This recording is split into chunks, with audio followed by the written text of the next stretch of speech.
নাহমাদুহু ওয়া নুসাল্লি আলা রাসূলিহিল কারীম আম্মা বা'দ ফাআউযু বিল্লাহি মিনাশ শাইতানির রাজিম বিসমিল্লাহির রহমানির রহিম। সুপ্রিয় শ্রোতা, আজকে আমি কথা বলবো খুনাইস ইবনে হুযাফা রাদিয়াল্লাহু তাআলা আনহুর জীবনী নিয়ে। তিনি ছিলেন প্রথম দিকে ইসলাম গ্রহণকারী সাহাবীদের অন্যতম, তাই তাকে আস-সাবিকুন আল-আউয়ালুনের অন্তর্ভুক্ত ধরা হয়। খুনাইস রাদিয়াল্লাহু তাআলা আনহু তিনটি বিরল মর্যাদার অধিকারী ছিলেন। এক তো হইল তিনি প্রথম দিকের ইসলাম গ্রহণকারী সাহাবী, হাদিসে তাদের বিশেষ মর্যাদার কথা বলা হয়েছে। দ্বিতীয় মর্যাদা হলো তিনি বদরি সাহাবী ছিলেন, বদরি সাহাবীর একটা আলাদা সম্মান রয়েছে।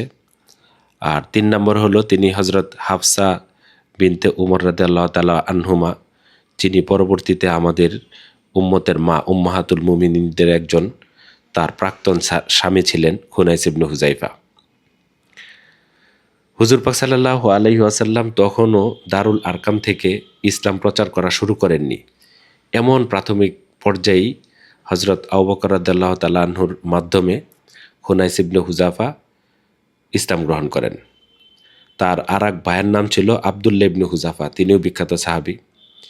ইবনে ইসহাক এবং ওয়াকিদি দুজনেই উল্লেখ করেন যে খুনাইস হাবশাতে দ্বিতীয় পর্যায়ে হিজরত করেছিলেন।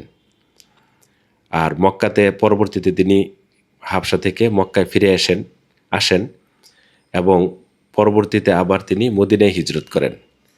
আর মদিনায় হিজরত করার সময় রিফাআ ইবনে আব্দুল মুনজিরের বাড়িতে তিনি আতিথেয়তা গ্রহণ করেন, অর্থাৎ মক্কা থেকে মদিনায় হিজরত করে রিফাআর বাড়িতেই ওঠেন এবং সেখানেই তিনি থাকতে থাকেন। এবং পরবর্তীতে হুজুর পাক সাল্লাল্লাহু আলাইহি ওয়াসাল্লাম যখন মুহাজির এবং আনসারদের মধ্যে ভ্রাতৃত্ব বন্ধন সৃষ্টি করে দিলেন, তখন খুনাইস ইবনে হুযাফা রাদিয়াল্লাহু তাআলা আনহুকে আবস ইবনে জাবার আনসারী রাদিয়াল্লাহু তাআলা আনহুর সাথে ভ্রাতৃত্ব বন্ধন করে দিয়েছিলেন। খুনাইস ইবনে হুযাফার আসল নাম হলো খুনাইস। তিনি তৃতীয় হিজরিতে মদিনায় ইন্তেকাল করেন। তার ডাকনাম ছিল আবু হুযাফা। তিনি হাফসা বিনতে উমর রাদিয়াল্লাহু তাআলা আনহুমা তাকে বিয়ে করেছিলেন। আর খুনাইস রাদিয়াল্লাহু তাআলা আনহুর বাবার নাম হলো হুযাফা ইবনে কায়েস আস-সাহমি। মায়ের নাম জুয়াইফা বিনতে হুজাইম আস-সাহমিয়া, অর্থাৎ বাবা মা দুজনই সাহামি বংশের ছিলেন। আর সাহাম বংশটা ছিল কুরাইশের একটি উপশাখা।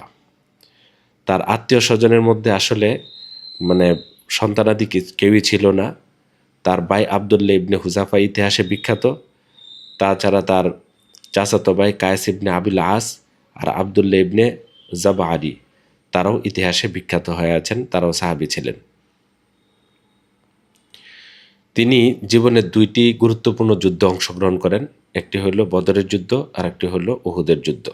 হযরত খুনাইস রাদিয়াল্লাহু তাআলা আনহু ৬১৬ হিজরিতে আবিসিনিয়া, যা বর্তমানে ইথিওপিয়া, আফ্রিকার সেই দেশ, সেখানে হিজরত করেন এবং সেখানে ৬১৯ খ্রিস্টাব্দ পর্যন্ত থাকেন। ৬১৯ খ্রিস্টাব্দে মক্কায় ফেরত আসার পরে হজরত হাফসা রাদিয়াল্লাহু তাআলা আনহাকে বিয়ে করেন। তখন হাফসা রাদিয়াল্লাহু তাআলা আনহার বয়স ছিল ১৪ বছর। হজরত উমর রাদিয়াল্লাহু তাআলা আনহু মদিনায় হিজরত করেন হুজুর পাক সাল্লাল্লাহু আলাইহি ওয়াসাল্লামের হিজরতের কিছুদিন পর। তিনি সপরিবারে হিজরত করেছিলেন। হজরত উমর রাদিয়াল্লাহু তাআলা আনহুর ওই পরিবারের মধ্যে হজরত খুনাইস এবং হাফসা রাদিয়াল্লাহু তাআলা আনহুমা তারাও ছিলেন। সেটা ছিল ৬২২ খ্রিস্টাব্দের ঘটনা। আর আমি আগেই বলেছি যে মদিনায় যাওয়ার পরে তিনি রিফাআ ইবনে আব্দুল মুনজিরের বাড়িতে ওঠেন এবং হুজুর পাক সাল্লাল্লাহু আলাইহি ওয়াসাল্লাম পরবর্তীতে খুনাইস রাদিয়াল্লাহু তাআলা আনহুকে আবদ ইবনে জাবার রাদিয়াল্লাহু তাআলা আনহুর সাথে ভ্রাতৃত্ব বন্ধন করে দিয়েছিলেন। আর তিনি ছিলেন মুহাম্মদ ইবনে মাসলামার শ্যালক। খুনাইস রাদিয়াল্লাহু তাআলা আনহু ছিলেন একমাত্র সদস্য যিনি সাহাম গোত্র থেকে বদরের যুদ্ধে অংশগ্রহণকারী প্রথম। আর সাহাম গোত্র থেকে বদরে অংশগ্রহণকারী কেউ নেই। সেটা ছিল ৬২৪ খ্রিস্টাব্দের ঘটনা।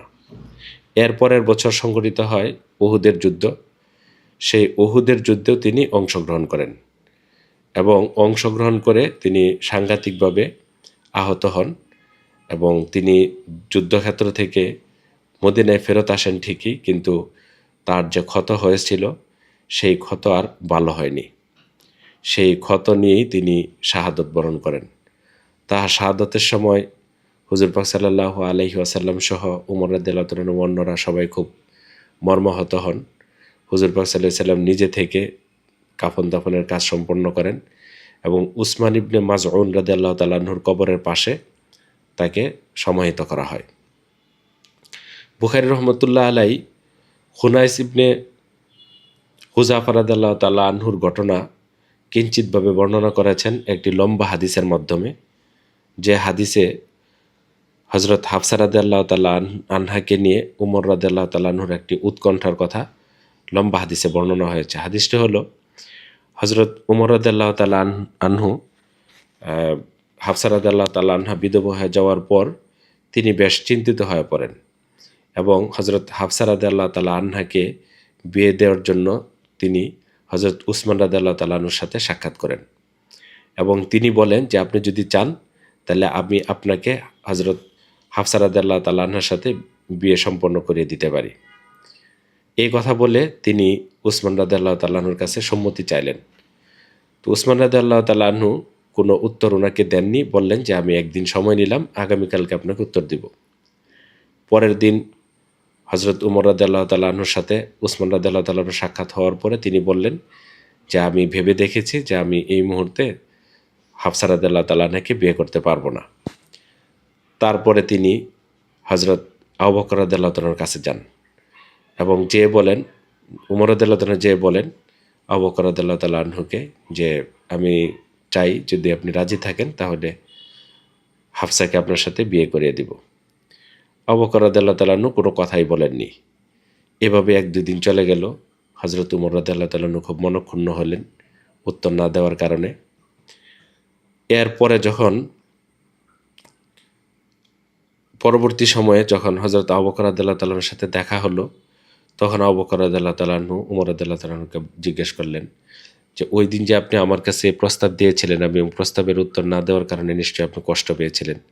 তিনি বললেন যে হ্যাঁ, আমি কষ্ট পেয়েছি।